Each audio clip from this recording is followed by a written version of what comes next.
Hello students, कैसे हैं आप लोग? सभी कोई बढ़िया? मैं हूं आकांक्षा शर्मा और आप लोग देख रहे हैं मैथ्स एंड थिंग्स। और आज का हम लोग का चैप्टर है इंटीजर्स, क्लास 7th का, और उसका टॉपिक है आज मल्टीप्लिकेशन ऑफ इंटीजर्स और डिवीजन ऑफ इंटीजर्स। ठीक है, लास्ट वीडियो में हम लोगों ने पढ़ा था इंट्रोडक्शन ऑफ इंटीजर्स और addition and subtraction of integers. ठीक है, तो आज मल्टीप्लिकेशन पढ़ना है। मल्टीप्लिकेशन स्टार्ट करते हैं पहले। ठीक है, तो मल्टीप्लिकेशन ऑफ इंटीजर्स मतलब क्या होता है? जैसे हम लोग नॉर्मल मल्टीप्लिकेशन करते हैं उसी तरह का होता है।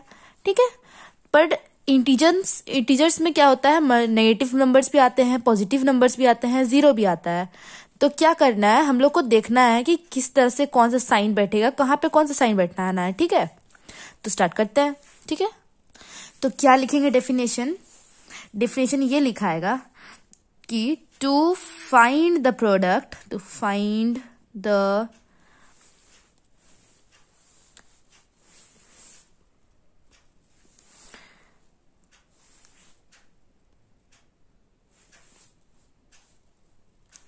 product of two integers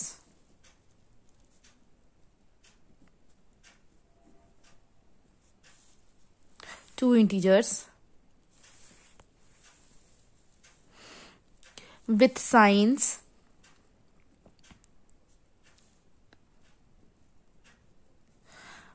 we find the product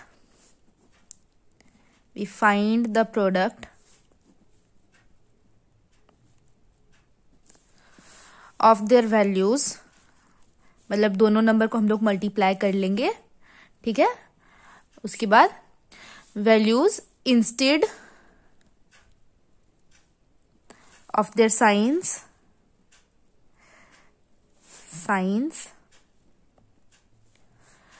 and give the sign according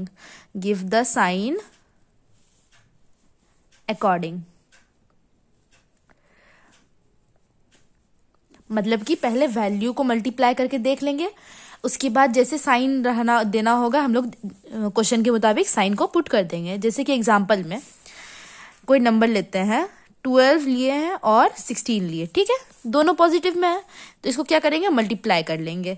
multiply करके आएगा 192। ठीक है, तो अब जब दोनों जगह पे प्लस का साइन है तो इसका आंसर भी प्लस में आएगा, पॉजिटिव आएगा। ठीक है, जैसे कि मैंने बताया था लास्ट वीडियो में कि प्लस प्लस कैसे होता है, माइनस माइनस क्या होता है, प्लस माइनस क्या होता है, बताया था ना। तो बस उसी तरह यहाँ करना है। तो प्लस प्लस हो गया, यहाँ पे प्लस ही होगा, पॉजिटिव ही होगा। ठीक है, अब नेक्स्ट लिखते हैं -12 इंटू -16। अब माइनस माइनस साइन है तो माइनस माइनस मिलके क्या होता है, प्लस होता है, तो प्लस 192। ठीक है, अब जैसे कि लेते हैं -12 इंटू 16, एक प्लस है एक माइनस है, तो एक प्लस और एक माइनस मिलके होता है माइनस, तो बस माइनस लगा देना है ना। सेम उसी तरह से अगर यहाँ पे रहता माइनस तो 12 इंटू -16, एक प्लस एक माइनस, आंसर हो गया -192, है ना। ठीक है, ये हो गया पहला मल्टीप्लिकेशन कैसे करते हैं। ठीक है, अब आता है मल्टीप्लिकेशन ऑफ इंटीजर्स का प्रॉपर्टीज। तो ये क्या क्या प्रॉपर्टीज होता है? अब प्रॉपर्टीज जो होता है वो 7 तरह का होता है, 7 टाइप्स के होते हैं मल्टीप्लिकेशन ऑफ इंटीजर्स के। ठीक है, अब हर प्रॉपर्टी को हम लोग अच्छे से पढ़ेंगे, एक एक करके पढ़ेंगे। ठीक है, चलिए स्टार्ट करते हैं। तो प्रॉपर्टीज में सबसे पहले आता है क्लोजर प्रॉपर्टी।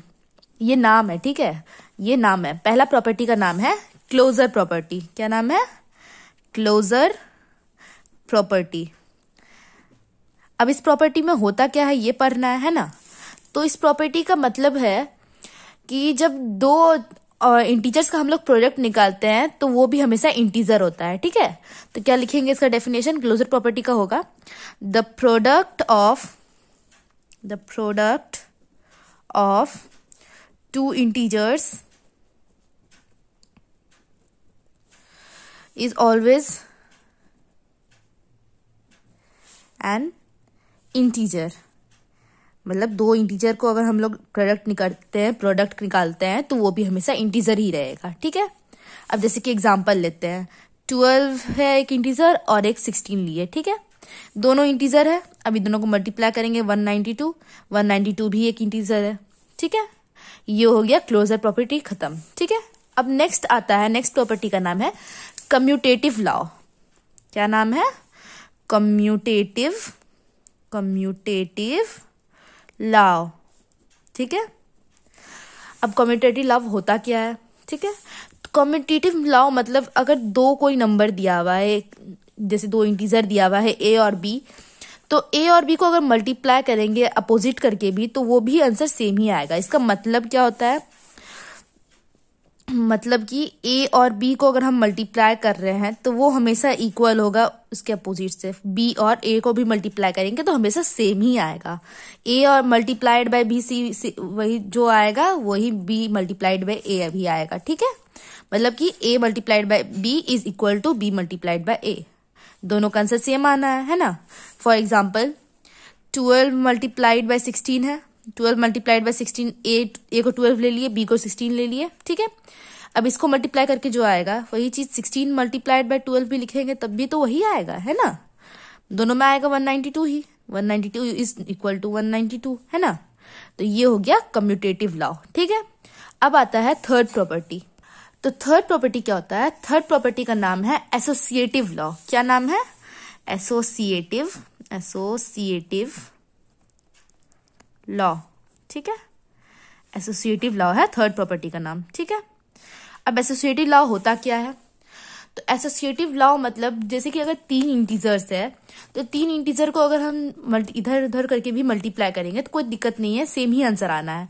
कहने का मतलब ये है कि जैसे कि हम लिख लेते हैं पहले इसको। ठीक है, for a b c integer, कोई भी 3 इंटीजर अगर हम लोग लेते हैं तो उसको मल्टीप्लाई करने पे नंबर सेम ही आता है आंसर। ठीक है, मतलब कि a मल्टीप्लाइड बाय b को अगर हम ब्रैकेट में ले लेते हैं और c को मल्टीप्लाई करते हैं उसके बाद, तो वो a multiplied by b into C same ही आएगा आंसर, है ना।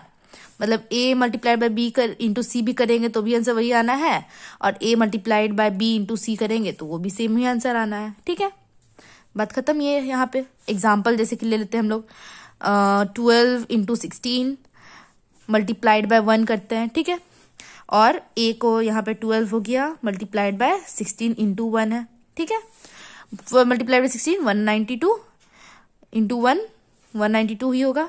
12 इंटू है 16 मल्टीप्लाइड बाय 1 16, 16 इंटू 12 192। दोनों का आंसर सेम आया। बस ये हो गया एसोसिएटिव लॉ। ठीक है, यहाँ पे खत्म थर्ड प्रॉपर्टी। अब आता है फोर्थ प्रॉपर्टी। तो फोर्थ प्रॉपर्टी कहते हैं distributive law of multiplication over addition. नाम सुन के डरना नहीं है, ठीक है, नाम खाली बताने के लिए है। इसको इस तरह से पढ़ेंगे, distributive law of multiplication over addition. इस प्रॉपर्टी का मतलब ये है कि अगर कोई इंटीजर है ए बी सी, 3 इंटीजर है। ठीक है, 3 इंटीजर अगर है, for integers A B and C, तो इसका फॉर्मूला ये रहेगा कि a multiplied by b plus C करे या फिर a multiplied by b plus a multiplied by c करे। आंसर दोनों का सेम आना है। अब ये कहाँ से आया? a multiplied by b plus a multiplied by c कहाँ से आया? तो इसको अगर सॉल्व करेंगे तो उसके बाद ये आएगा। जैसे कि देखिए a मल्टीप्लाइड बाय b है तो पहले a से b को मल्टीप्लाई करते हैं। ठीक है, a मल्टीप्लाइड बाय b ये हो गया। फिर साइन किस चीज का है? प्लस का है, तो प्लस और a multiplied by c, a से एक बार c को मल्टीप्लाई करना है। आ गया वही वाला फॉर्मूला, है ना। बस यही है, इसको लिखो या फिर इसको लिखो, बात बराबर है, आंसर सेम ही आना है ना। ठीक है, ये हो गया फोर्थ प्रॉपर्टी खत्म। अब आता है फिफ्थ प्रॉपर्टी। फिफ्थ प्रॉपर्टी क्या होता है? फिफ्थ प्रॉपर्टी है एग्जिस्टेंस ऑफ मल्टीप्लिकेटिव आइडेंटिटी। नाम सुन के डरना नहीं है, ठीक है, नाम सुन के डर गए बस खत्म, खेल खत्म वहीं पे। ठीक है, सुने है ना हम लोग वो वाला कोट कि जो डर गया सो वो मर गया। ठीक है, ये चीज हम लोग सुने हुए हैं, बस वही बात है, यहां डरना नहीं है। एग्जिस्टेंस ऑफ मल्टीप्लिकेटिव आइडेंटिटी, ठीक है, आइडेंटिटी। आइडेंटिटी। ठीक है, ये हो गया फिफ्थ प्रॉपर्टी। अब फिफ्थ प्रॉपर्टी में है क्या, तो इसका मतलब ये है कि किसी भी नंबर को अगर हम लोग मल्टीप्लाई करेंगे 1 से, किसी भी इंटीजर को अगर 1 से मल्टीप्लाई करेंगे तो आंसर सेम ही आना है। मतलब कि a मल्टीप्लाइड बाय 1 करे या फिर 1 मल्टीप्लाइड बाय a करे, आंसर a ही आना है ना। ठीक है, ये हो गया फिफ्थ प्रॉपर्टी खत्म। अब आता है सिक्स्थ प्रॉपर्टी। सिक्स्थ प्रॉपर्टी क्या है, तो सिक्स्थ प्रॉपर्टी है फिर से एग्जिस्टेंस ऑफ मल्टीप्लिकेटिव प्रॉपर्टी ही है, बट यहाँ पे फ्रैक्शन में लिया जाता है। ठीक है, अब इसका मतलब ये हुआ कि अगर हम a को मल्टीप्लाई करते हैं 1/a से, या फिर 1/a को मल्टीप्लाई करते हैं a से, तो आंसर हम लोग को 1 ही आना है ना। जैसे कि अगर नंबर हम लिए हैं 12, a को 12 ले लिए तो 1/12 से मल्टीप्लाई करेंगे, है ना। और यहाँ पे 1/12 इंटू a मतलब 12। ठीक है, 12 कैंसिल, 12 कैंसिल, आंसर क्या आया 1। यही हो गया existence of multiplicative property second का। ठीक है, मतलब किसी भी नंबर को अगर हम उसके फ्रैक्शन से मल्टीप्लाई करते हैं तो हमसे आंसर 1 आना है। ठीक है, ये हो गया सिक्स्थ प्रॉपर्टी खत्म। अब आता है seventh property, property of zero. अब प्रॉपर्टी ऑफ जीरो मतलब ठीक समझ रहे हो आप लोग, किसी भी नंबर को, किसी भी इंटीजर को अगर हम लोग 0 से मल्टीप्लाई करते हैं तो आंसर 0 आएगा। बस यही है property of zero. Property of zero, किसी भी इंटीजर को अगर हम लोग मल्टीप्लाई करेंगे 0 से तो आंसर 0 ही आना है ना, इज इक्वल टू 0। बस ये प्रॉपर्टी आप लोगों को खत्म यहाँ पे सारा प्रॉपर्टी मल्टीप्लिकेशन का। अब एक चीज आप लोग को ध्यान रखना है कि जितना भी प्रॉपर्टी हम बताएंगे, जितना भी रूल्स बताएंगे, सारा आप लोग को याद रखना है, ध्यान में रखना है और सारा लिखना है आप लोग को टाइम पे। ठीक है, ये मल्टीप्लिकेशन आप लोग का यहाँ पे खत्म होता है प्रॉपर्टीज। ठीक, अब आता है डिवीजन ऑफ इंटीजर्स। ठीक है, मल्टीप्लिकेशन खत्म हो गया, एडिशन खत्म हो गया, सब्ट्रैक्शन खत्म हो गया। ठीक है, अब आता है डिवीजन। ठीक है, तो डिवीजन में क्या होता है कि पहले 2 रूल होता है। ठीक है, पहले 2 रूल को पढ़ते हैं, उसके बाद उसके प्रॉपर्टीज के बारे में पढ़ेंगे, है ना। तो स्टार्ट करते हैं। तो डिवीजन ऑफ इंटीजर्स का सबसे पहला रूल ये है कि अगर 2 इंटीजर्स है, दोनों का अलग अलग साइन है, तो क्या करेंगे, पहले वैल्यू को सॉल्व कर लेंगे, उसके बाद साइन माइनस का लगा देंगे, है ना। तो इसका क्या लिखेंगे, डेफिनेशन पहले लिखते हैं रूल नंबर 1। तो रूल नंबर 1 क्या लिखेंगे हम लोग, for dividing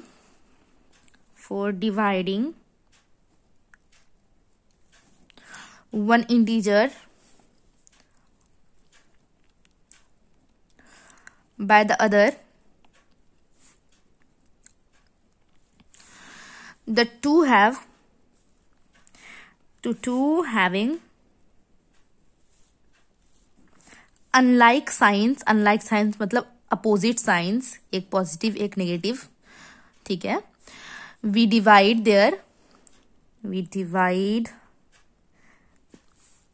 their values and give a minus sign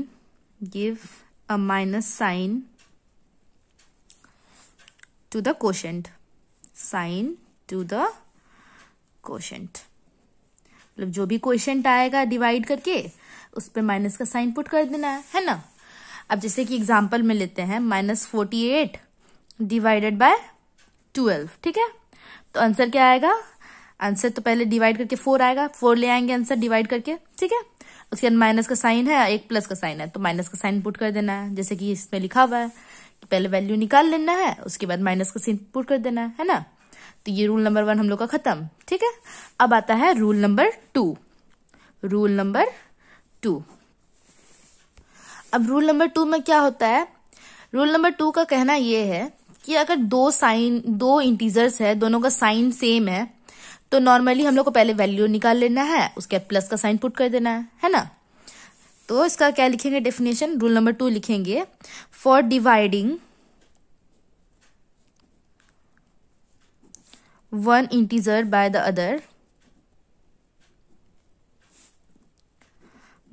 other having like signs like signs, we simply divide them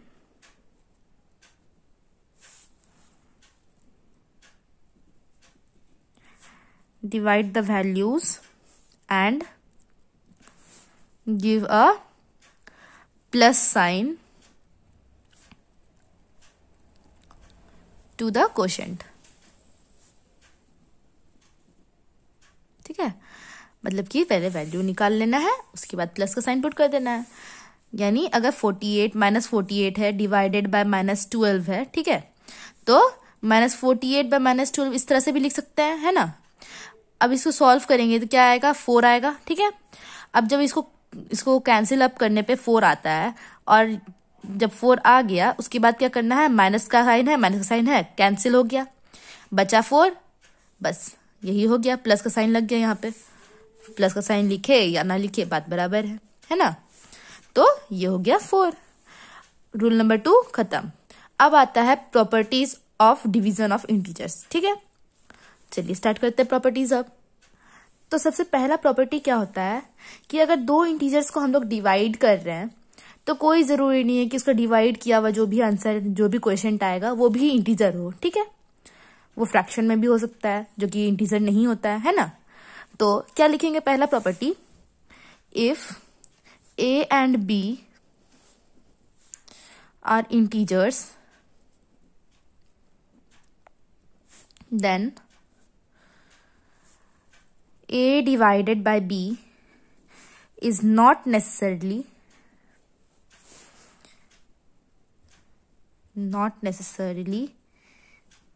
an integers,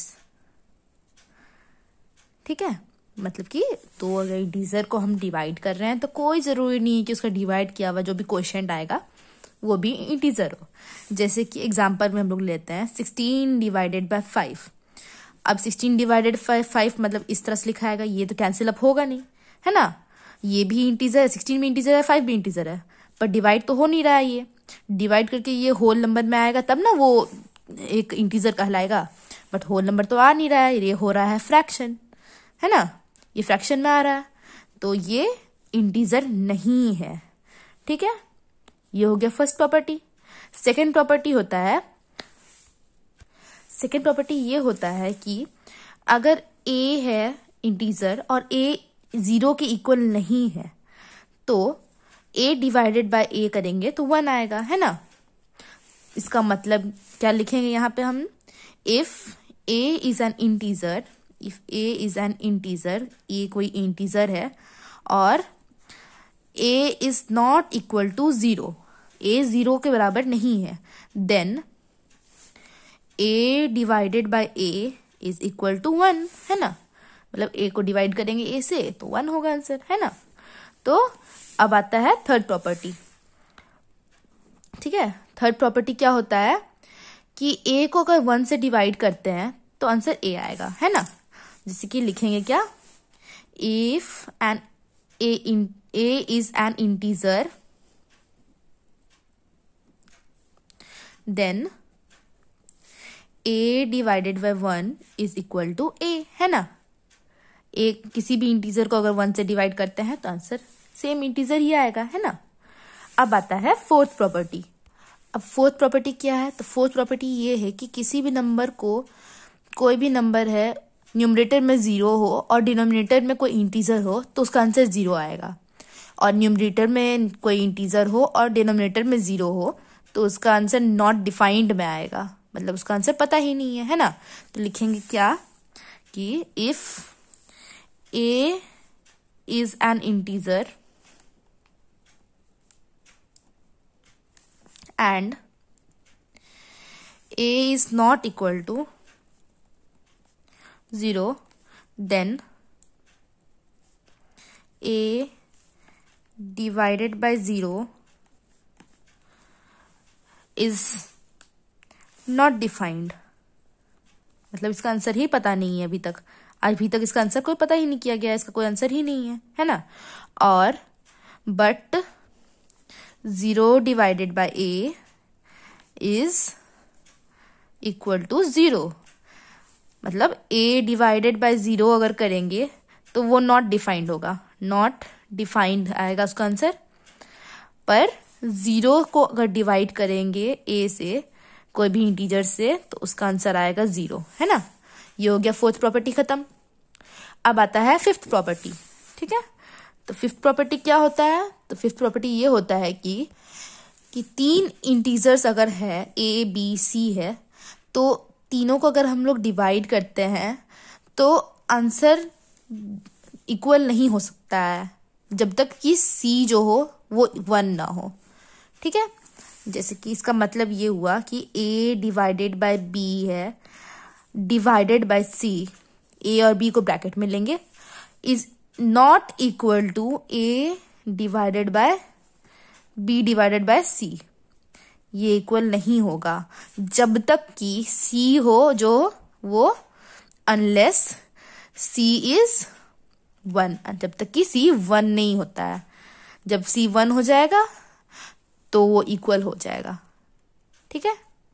fifth property खत्म। अब आता है सिक्स्थ प्रॉपर्टी, है ना। Sixth property last property. तो सिक्स्थ प्रॉपर्टी ये है कि अगर a b c जो है वो तीनों नॉन जीरो इंटीजर है, तो और अगर a जो है वो b से बड़ा है, a is greater than b, then तो क्या होगा वो लिखते हैं हम लोग, ठीक है। लिख के समझते हैं, इससे समझ आएगा नहीं। If a, b, c are non zero integers and a is greater than b, then तब क्या होगा, a को अगर हम c से डिवाइड करते हैं तो वो b डिवाइडेड बाय c से बड़ा होगा, है ना। जब c is positive, if c is positive, मतलब c अगर पॉजिटिव है तो a डिवाइडेड बाय c जो होगा वो b डिवाइडेड बाय c से बड़ा होगा। और दूसरा क्या है, दूसरा है कि a divided by c is less than b divided by c if c is negative. मतलब c अगर नेगेटिव है तो a से डिवाइड करेंगे, a को c से डिवाइड करते हैं तो वो छोटा होता है b डिवाइडेड बाय c से, है ना। ये हम लोग का 6 प्रॉपर्टीज खत्म हो गया डिवीजन ऑफ इंटीजर्स का।